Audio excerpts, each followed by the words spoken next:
Hi, and welcome to the Human Side of Business podcast. I'm Ange McCabe, CEO and co-founder of Intuitive Performance. I'm a performance coach, HR professional, whole person leadership facilitator, and your host. The Human Side of Business podcast is fueled by the genuine curiosity to understand how personal characteristics and skills can be leveraged to drive individual and team performance, tangible outcomes, and ultimately organizational success within business.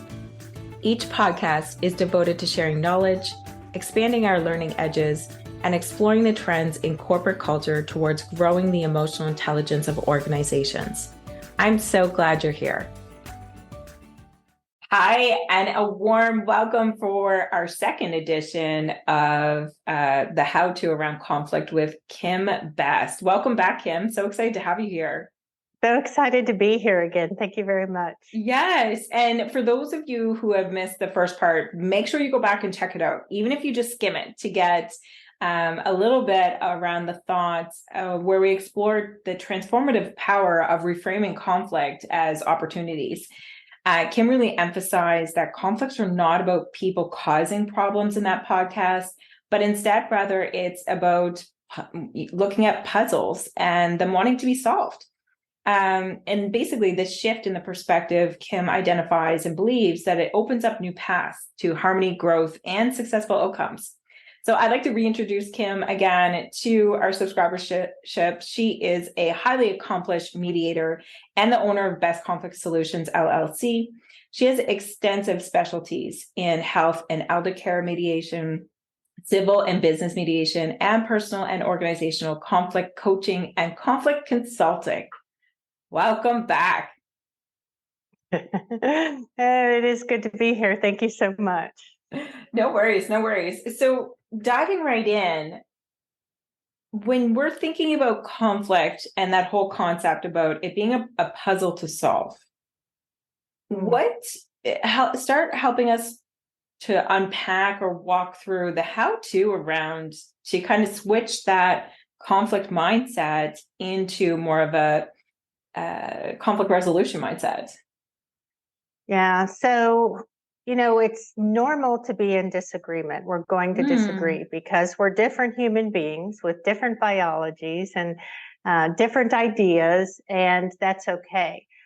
What happens, one of my favorite definitions of conflict is a place where we're stuck. And if we keep insisting that something is our way, we're going to stay stuck. So the puzzle part of it is, okay, we're stuck. What can we do to get unstuck? How do we fit together your idea and my idea, or your difference and my idea, or my difference? It's what is the problem here that's making us stuck? And I think I talked about the people aren't the problem, right? So in all forms of conflict, even in workplace, we make the person the problem. And you can't solve for people, but if you identify what is the problem, what is the need here, then you work together to solve that. And what I'm hearing is that we're coming together to arrive at the same goal, essentially. It may not be in the same way, may not be the same thought process, and that's okay. But at the end of the day, from a workplace setting perspective anyways, even personal, I think this could be applied to, that you're looking to accomplish the same thing as an end goal. Yeah, that's my favorite part about working in conflict is if we learn to do it in one area, the same skills work in other areas too, because we're dealing with people. And people are the most complex part of an organization because it's not like they're widgets that you can just, fix a little bit. And people are complicated. So we actually really can benefit from having systems that help us work through those complications to have outcomes that work for everyone. You said something really interesting there, systems. Can you break that down for me a little bit further? What do you mean by systems in identifying conflict? Right. So there's not a one thing fits, but designing, I call mediation in the conflict process. People ask me all the time, why this instead of, say, counseling? And I say, it's a systems design approach. What can we put into place that will help us deal with this? it's identifying needs, it's identifying what outcome both people want, and then it's identifying and trying to figure out how to get to that space. Absolutely. Absolutely. And based on your experiences, because I mean, to the wider audience, Kim has, lenses in multiple venues when it comes to conflict. So, from, a professional speaker, from working in and on businesses, as well as individuals, there's kind of that triad side of things. When you're starting to look at the multiple landscapes of conflict, what do you feel is one of the biggest trends kind of in today's day and age? Because it's a large topic that everybody wants to hear about. So is this a positive trend or a negative trend that you're asking? I enjoy your clarifying questions. It can go either way. Yeah, right. That's my job, to ask clarifying questions. I mean, on the positive end, I think it's that we're finally starting to talk about conflict. There are a couple things that we just deny exist. I mean, conflict has a bad name. And it's not by definition a bad thing. It's just an area of disagreement, a place where we're stuck. But because we don't have the tools to handle it well, it's a lot heavier than it needs to be. So I think the fact that we can say the word conflict now and have the discussions is very helpful. On the negative end, we're trending to a whole lot of things around blame, intolerance, the kind of culture of just boundaries, or because boundaries can be walls, and I don't want to get into a boundary discussion, but for a lot of people, their boundaries are a place that is a wall that you can't move past, which makes it difficult to resolve something. So our less ability to interact in a positive way, I think, it has made it a little more difficult. But that's also the thing that's bringing people to the table to talk about it too. So I'm so grateful that now we can have conversations, because if we can bring this to light and learn skills for it, it's not going to be such a big problem anymore. Yeah, I tend to agree in that. And I've been looking upwards because I've been thinking as you're talking, and I can't help but have my own personal bias kind of come into play, where many of the root causes comes down to often what we think is communication breakdowns, but in actuality, it's leaning into our emotional intelligence skill sets. And so I want you to debate or debunk with me in this, because in hearing you speak about all these things, where my mind's going is, oh, wow, we have an opportunity to have more emotional understanding, awareness, and regulation prior to having intentional conversations. Because often what happens when you say things like blame and heavy boundaries, I guess, using my own words, what I'm hearing is that it's still emotionally charged. That individual hasn't kind of sorted out what they need in kind of encapsulating what you had said earlier around really figuring out your needs, your wants, motivations, and general outcomes. Before you can get to that point, I strongly feel that you have to get out of your emotional brain to get into your problem solving or your innovative brain. Yeah, I mean, that's very well said.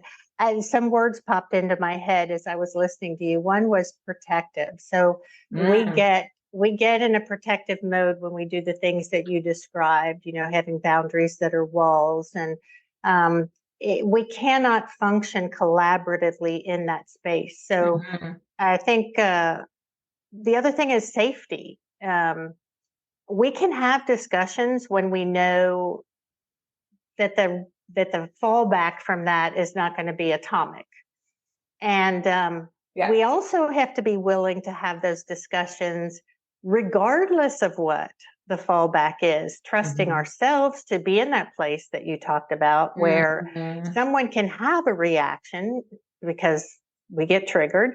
And it's like, okay, now's not a good time to talk about this. Let's revisit it when we're in a place where we can.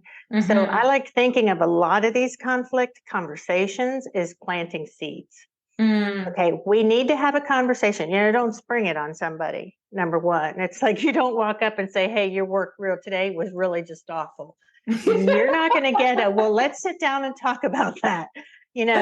So you can set it. I'm constantly trying to find ways to set people up for success. And if you think of that first, okay, I have a problem. How can I set myself and the other person best up for success? Because we're very busy setting ourselves up for success. But if we don't stand in the other person's shoes, we're going to put our best fight for ourselves and wonder Absolutely. why it wasn't well received.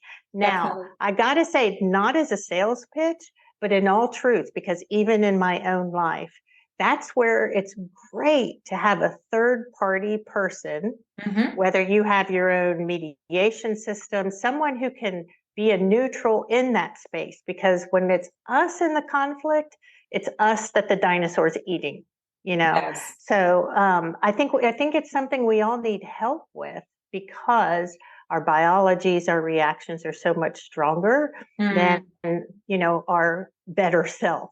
Absolutely. And what I'm hearing is there's a two-prong approach, essentially, in that from an individualistic perspective, we all, regardless of what journey or stage or elevation of our journey are on, have an opportunity to really engage and continue the self-awareness focus and self-regulation and management and how we're reacting to things. The other piece that I'm hearing is having the proper resources or structures in place to have those puzzle fitting conversations. And the other thing that was coming up for me previously in what you were saying, Kim, is that it really makes sense for individuals to understand two things. Systemically in the workplace, we've often have allowed judgment to creep in so that we don't have to have those hard conversations. Right. Because as humans, we're, to your point around biology, we're built in the sense that we're going to go to the negative first. And it takes work to stay in a place of being humbled or joy, you know, that fulfilling feeling side of things. And what I really thoroughly enjoyed about what you had said was that it breeds the opportunity for us to look at our workplace structures as is. Because right now, there's still that separation of personal and professional. And to me, it comes down to that whole person performance, which means that psychological safety and other definitions really need to include our own characteristics and who we are. Because oftentimes it's not comfortable all the way up to even being okay, allowed, or accepted to have personal expression. So what, by way of, if my behaviors give you an inkling of my character, then automatically judgment comes into play because it may not be in alignment with that other person's values or belief system. And I think that's a huge problem in the workplace because it makes things more complex and sticky than they need to be if we were really teaching our leaders, regardless of where they're at in their tenure, that judgment doesn't have a place, in that we ought to be curious first, within context, of course. You said so much. I mean, it was fantastic because you could actually do an hour on each section that you just said. Fair. Because even to talk about the expectations that we have that other people should respond how we do or should think, that's the big one, right? Like to go around the shoulds. I mean, the shoulds in itself is a judgment. And I recently talked to a SHRM group and I was talking about shoulds. So shoulds is when we think our way is the right way and the only way. Yes. Right. And the odds of other people thinking that are slim to none. So that's in the setting people up to win department. That's a strikeout. And there is no evidence to say that they should do that. It's just we would be more comfortable and probably feel more affirmed in our choice. So one of the things we have to do is respect our own self as an individual. This is our truth. This is my truth, but it's not your truth. This is how I handle something, but it's okay that it's not how you handle. And that is eliminating the judgment, exactly like you said. Yeah, definitely. And bringing the operational, why does this matter, into play, help us understand, for the more tactical thinkers or individuals that, you know, want to win from a bottom line perspective, how much does conflict impact us at work in your experience? Oh, it's huge. I mean, in the terms of, so if you have a negative toxic workplace, you have decreased morale, you have decreased productivity, you have decreased retention. 50% of people leave their workplace because of conflict. Yeah. Conflict escalates if it's not addressed. It goes from bad to worse. Right. And, we all grow personally and professionally when we learn how to handle conflict. So it's just, money is wasted on litigation, money is wasted on time missed from work. You and I were talking earlier about how HR professionals spend, maybe 3 hours a day, a work day, on managing conflict, Absolutely. which is keeping them from doing other things. And you probably know it's an old study, but it's still the standard one where it's like, how many billion, like $35 billion, because each person working is spending a certain number of hours per week in conflict that's decreased productivity for them. So I don't remember what the number is, but it's a very big number that's just lost because of wasted time in workplace. So, absolutely. there's no joy. I mean, for me, the biggest reason is this is a big piece of your life. And we all want to live that life as fully as we can, as purposefully as we can, having the satisfaction that we want out of it. And while you mentioned before that not dealing with conflict is easier, it is easier on the front end. Yes. But on the back end, you're building things that all the negativity that just grows and builds. Agreed. On the back end, it's so much harder. So I never say that it's easy to work through these things, but good stuff isn't easy. But it gets you to a place where it's easier. And I do say that it's far easier than not learning it, the price you pay for not learning it.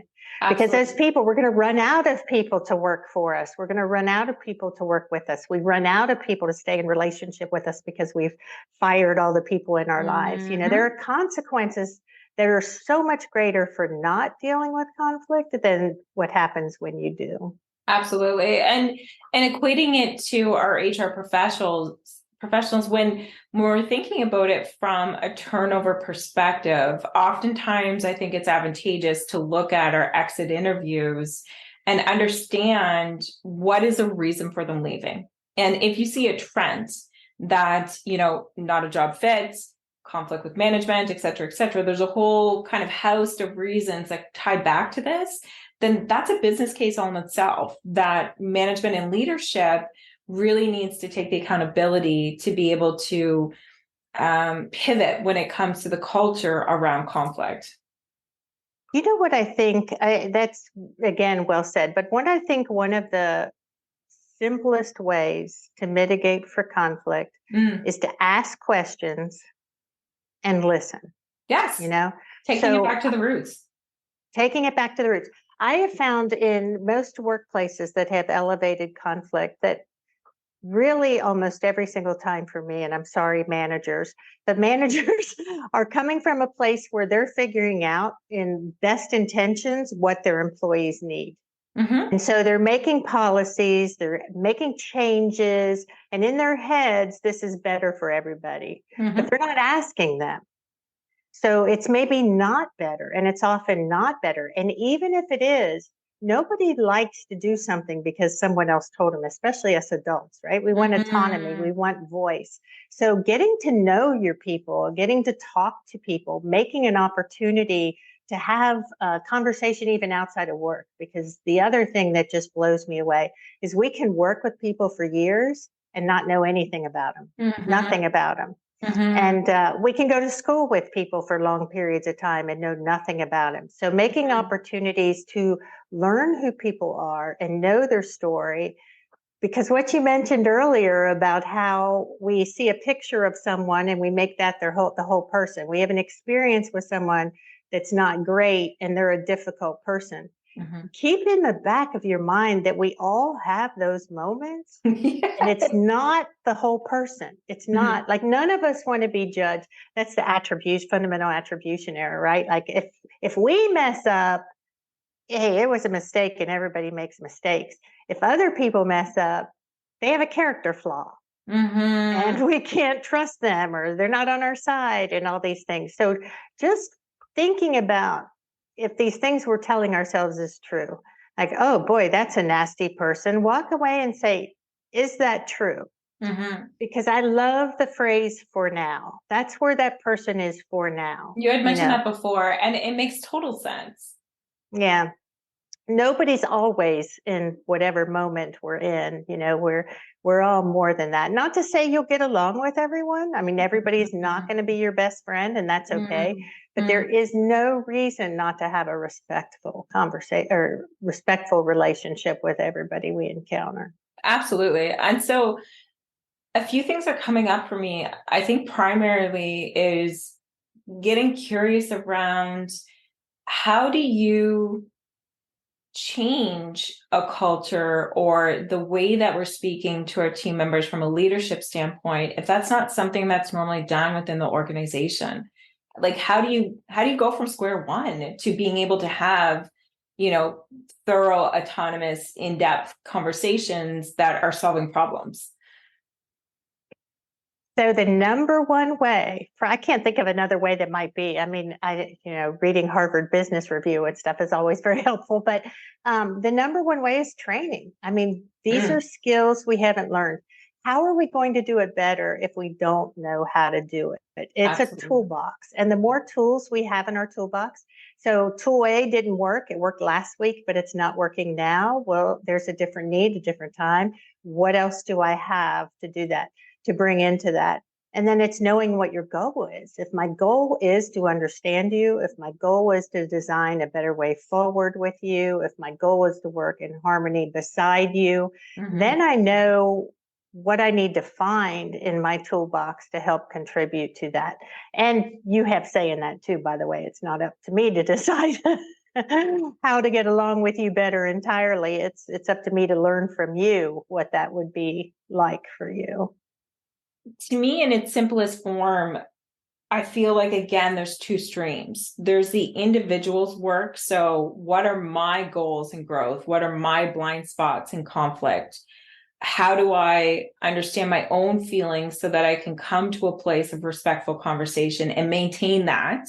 Because often we can start off really good, but then we're triggered and it can escalate. So that's a sidebar conversation. The other stream that I'm hearing is, when you say tools in your tool belt, there's different methodologies. I think what I'm hearing, Kim, is there's different methodologies around conflict so that you can digest it in a repeatable, systematic approach, in that you may not use it the same way for every single environment, context, and person, but basically the principles you have kind of down pat so that you can pull those tools out when you need them, whenever you need them. We have something, it's called, so the whole process of mediation and facilitation and negotiation, alternative dispute resolution or dispute resolution skills. For me, there's a triad that's just perfect.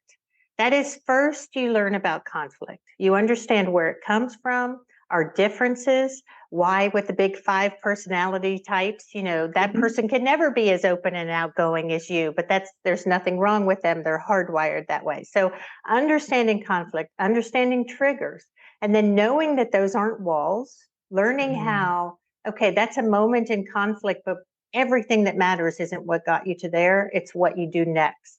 And that's what we haven't learned. So learning the what next. So first, learning about conflict, then having systems put in place, which maybe is mediation, having a third party be able to work things out, hold that space to work things out. And then the other one is facilitated dialogues. Those are not the same thing as town halls. They're structured dialogues where everybody has an opportunity to talk, and they work. But people have an opportunity to learn as well as talk. So I have to sit and listen to your story from a place of understanding, wanting to know. And those 3 in combination, I can't imagine that there's anything that wouldn't work in terms of conflict if you have those practices built into your system. One thing that I was thinking back to my past life in HR, and oftentimes you're organically named the mediator. And what I've seen in past is it's worked very successfully. And in other circumstances, not so much. Gratefully, not so much on the latter side either. But all this to say is what's coming up for me is, how do you ensure in the workplace that like the small p politics doesn't come into play when you're selecting your mediator, and ensuring that if it is someone internal, that it's set up for success for the team? Yeah. What do you do there? There is a huge risk, and I've not had anybody dispute this, even working within systems, that having an internal person is a risk. If you want someone to feel safe, that they can be honest, hire an external dispute resolution practitioner. The companies that I've done, I've had people say, if any company I'd worked before had this system, I would never have left. I mean, it works. Now, I want to speak to your HR position, because you may have noticed I smiled real big. I feel for HR people, because they're stuck in the middle. Yes. And most of the time, and I mean way most of the time, employees do not trust the HR person to be a confidant, because the HR person reports to management. So most people will report, you might be a nice person, but I don't trust you because you're going to sell me out at the end. What a terrible position to be in. And you shouldn't. That's not what you should be doing. So, and then your last part of it, as far as the office politics and stuff, when you're working at whatever level, if you're management or whatever level you are, the level above you is setting the culture. So if you're working, somewhere in the field, and you work with a management that gossips and talks about other people, they know it. Your people know it. And it sets the tone for how it's going to be. So again, when I go into companies and they're like, we have these problems, it's so hard to say, you know what, I see where it's coming from. Like there's a mirror here, which is why the first thing I do is have management help design what process we're going to use to address the conflict on a systemic level. That makes total sense. Epiphanies can come up in there. Yes, there is an opportunity for some self-reflection. There's an opportunity. So how does this show up for you all? How do you think your employees are experiencing this? And again, they're creating it. I'm not walking in saying, this is what you need to do. I'm helping make that space for that.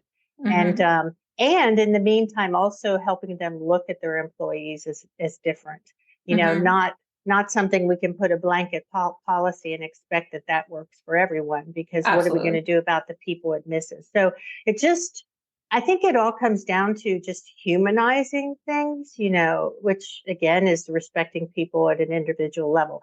May seem hard to do if you have a company with 10,000 people in it, but it's not, because you do have managers that can reach out individually to people, and your job isn't to solve their problems. No. I mean, your job in HR isn't to solve their problems. It's to how can you help them solve their problem? Yes, absolutely. And sliding forward also too, I see from the coaching side of things, again, two lanes. One being from an operational perspective, as a leader, knowing that the most powerful tool is your ability to listen. And I mean, really listen. And when I say listen, it's at a deeper level whereby you're not distracted, you're not looking at your cell phone or the time or, fidgeting or anything like that, but rather you're hearing what they say and what they're not saying as well. And to your point, I think you said it earlier, Kim, in the sense of asking clarifying questions. I think you said that's my job to ask clarifying. It's leadership job too. It's a responsibility, I strongly feel, because that's what keeps us humble in the space of being curious or trying to understand, using your words. The other thing that was coming up for me from a leadership perspective too, as you're speaking, was around the thought process of when it comes to conflict, you can only take your team members as far as you've gone. So just like if you are setting the culture around gossip, that's the same way that you're going to set your culture around conflict. So if you have conflict, understand that you're a part of it. And apologies, because it's probably not widely accepted in the sense of an opinion, but it's true. We all have a part in this. And I feel fundamentally leadership ultimately has the most accountability in being able to set the tone.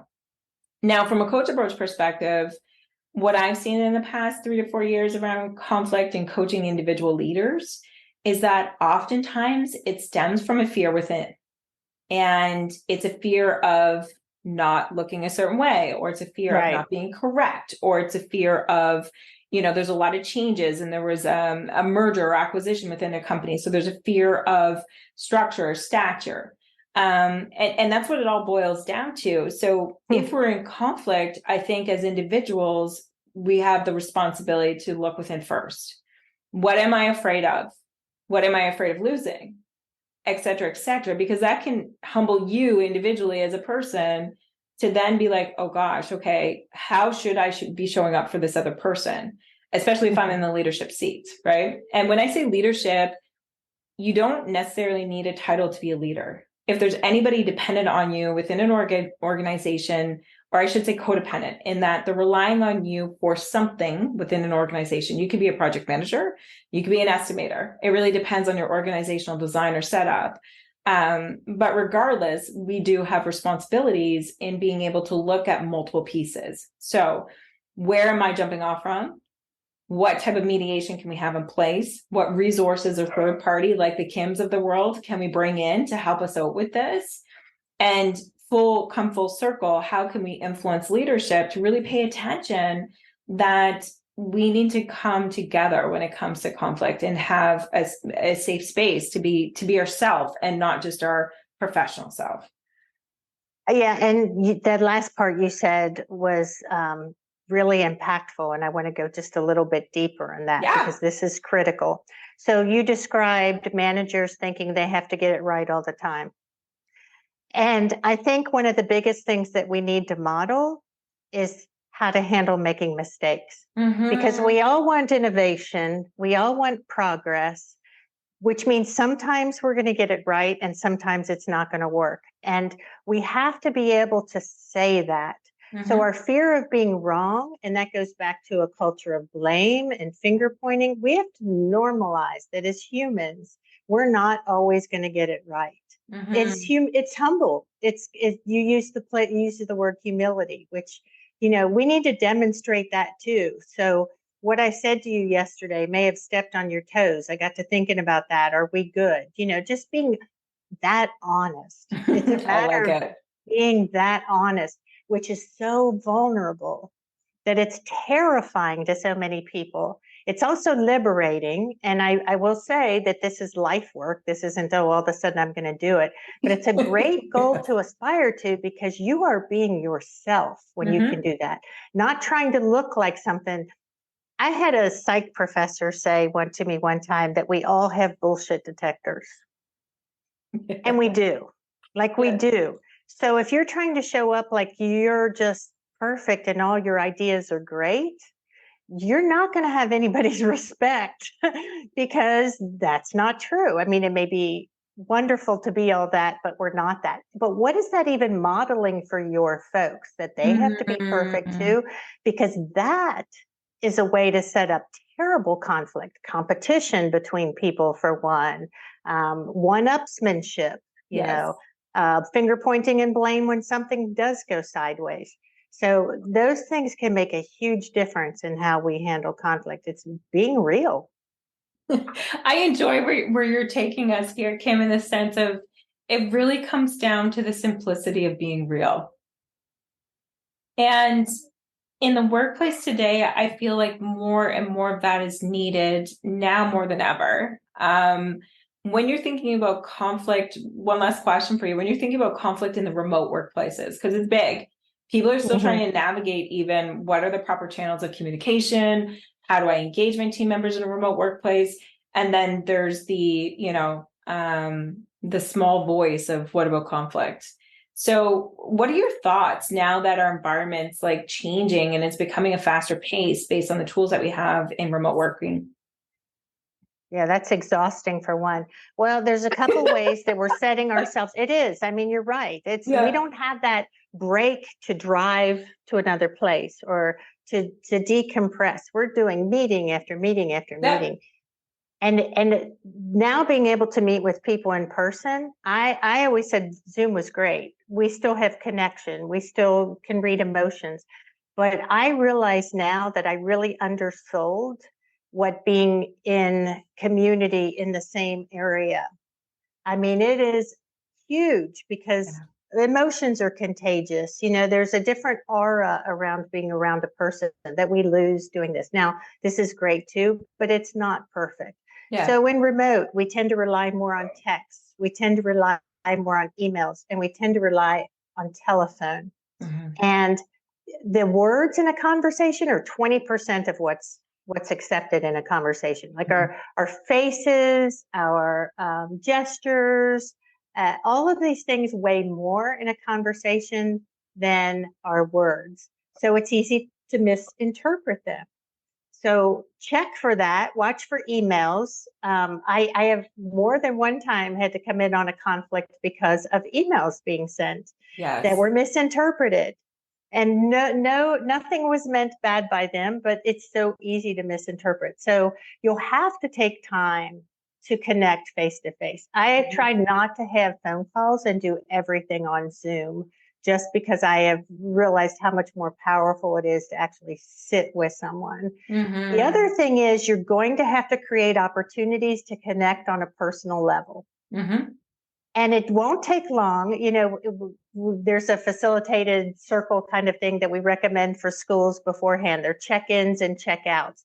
Take a few minutes. What's up with you? How's your family? I mean, take a minute to find out something. There's some great fun games that you can play if you're in a big group, that when we do these things, people are like, oh my gosh, I didn't know this about my colleagues.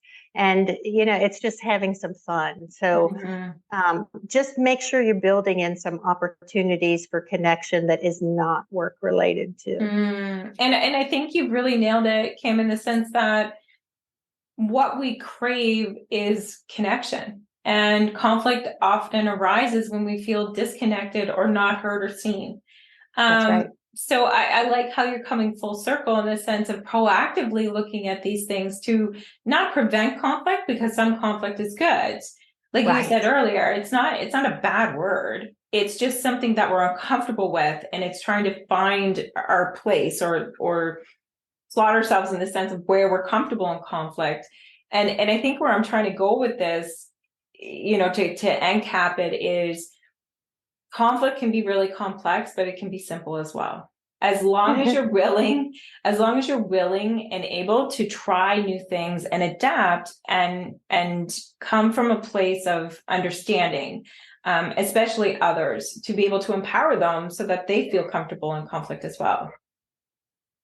Excellent. I'm going to have you write a chapter for my next book. I would love to, Kim, honestly. That was very well said. That's exactly right. And that it's a process. I mean, just invest in learning the skills. And if you don't want to do it, have somebody who can. But just remember that, you know, if you're a manager, or even if you're working beside other people, how you show up is going to impact the whole group.